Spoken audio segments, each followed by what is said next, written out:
So if you want stronger legs, it's not just going to come down to raw muscle strength, like you're on a leg extension machine at the gym and you're just pumping out reps. Right? It's also a matter of coordination, because really anything that you're going to do with your legs in everyday life, it's going to be with your whole body. It's never just going to be like, okay, we're going to do an isolated leg extension motion. Well, almost always. I'm sure you can make a case for when this alone will be enough. But let's say you're doing a squat, you're doing a deadlift, you're doing some sort of athletic throwing motion. All of those motions, they're going to rely a good bit on whether the muscles of your hips and your legs are coordinated with each other enough so that you can produce the most total force with your body. So to that end, here are some things that you might want to check in on to see if your muscles are coordinated enough, or if you could spend more time on that aspect of your strength gain. And the first part is checking to see if your shin and your thigh, are they actually in sync with each other? What I mean by that is, let's say like when you push into the ground, is this happening where your shin starts spinning one way and then your thigh starts spinning the opposite way? I'm sure you can produce a good amount of force that way with enough practice and just raw muscle strength.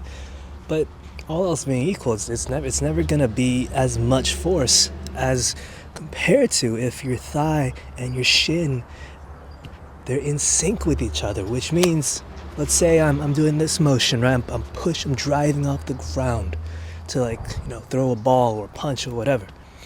My thigh, it's starting to turn this way in space. And then my shin, what is it doing? Is it starting to follow my thigh as well? Or is it just staying behind and actually spinning in the opposite direction? Can you understand intuitively how you would just be stronger if your shin was actually following your thigh? So the concept here is simple. If you want a strong leg, then the different parts of your leg, they ought to be in sync with each other. Not that they're just frozen stiff like a robot, but that are they following each other? One goes this way, the other follows. One goes this way, the other follows. Is that happening reflexively or not in your full body movements like squats, deadlifts, and throwing, running, etc.? Now, another thing that you might want to check in on if you want stronger legs is, can you stay in your quads?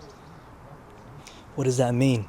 Okay, as you are getting up, let's say you're bent over like this, you're deadlifting or you're squatting, whatever. We'll stick with deadlifting. Let's say you are deadlifting. Right, you're picking up the weight. Do you keep your knees over your foot until the very last moment? Or do you tend to lock out your knees as early as possible, and then the rest of the way you're sort of like hoisting your body up like a fishing pole? Now, do you see how if I lock out my knees early, that takes away my leg's ability to continue pushing into the ground? Do you see that? Because look, if I lock out my knees here, how am I supposed to push into the ground more? At this point, the only way I can stand up further is by using my backside like a fishing pole, rather than continuing to get help from the leg drive.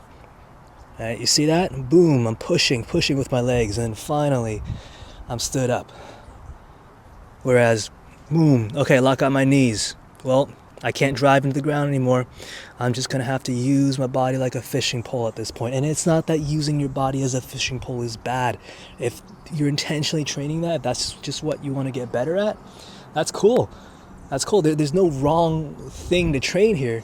But if your goal is to get stronger legs, is to be able to output more force in your whatever athletic activities, then it would really serve you to be able to stay in your legs more and to be able to drive your legs into the ground the whole time versus always defaulting to the fishing pole strategy.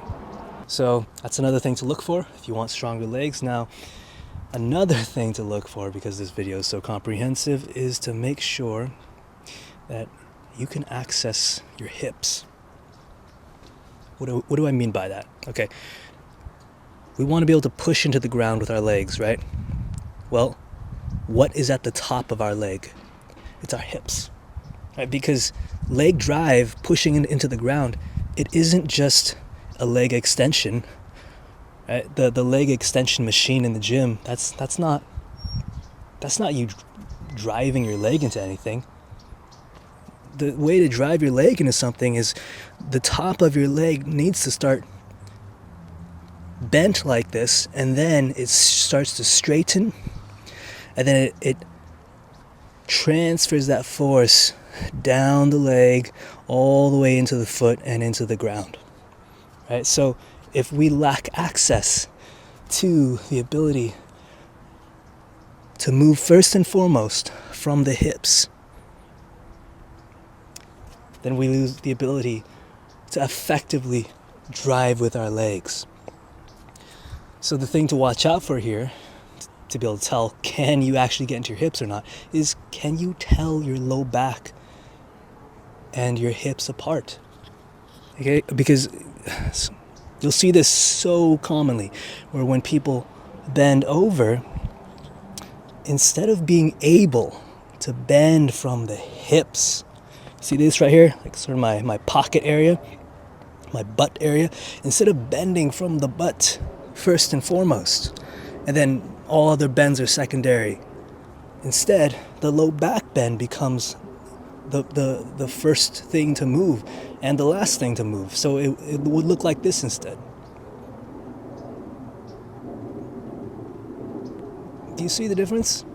You see here, I'm moving from my low back first and foremost.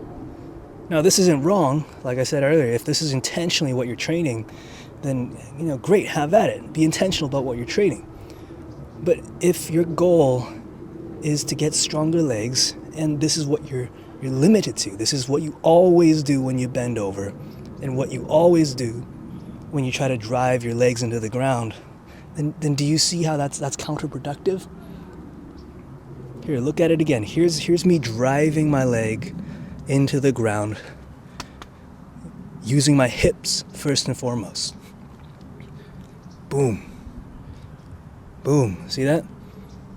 Boom.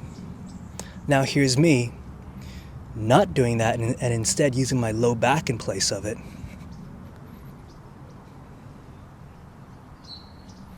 You see that? See, this is like a piston motion with my legs. My legs are serving as a piston. Boom. Boom. Whereas this is like a dolphin slapping its lower half of its body into the water, trying to swim, or I don't know. Yeah, you can probably think of a better analogy here than me. But you see what I mean? Here's me just bending and straightening my low back to drive my legs into the ground. Versus here's me bending and straightening my hips to drive motion into the ground.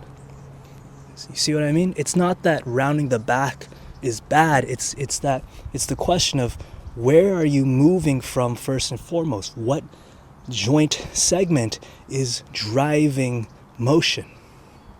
Very simple. Not necessarily easy, but it's a simple concept that you just got to keep practicing, and you'll get more in tune with your body. You'll be able to make these balance adjustments and coordination adjustments on the spot in any athletic activity that you do. And that's it for this video, really. You got any questions, let me know.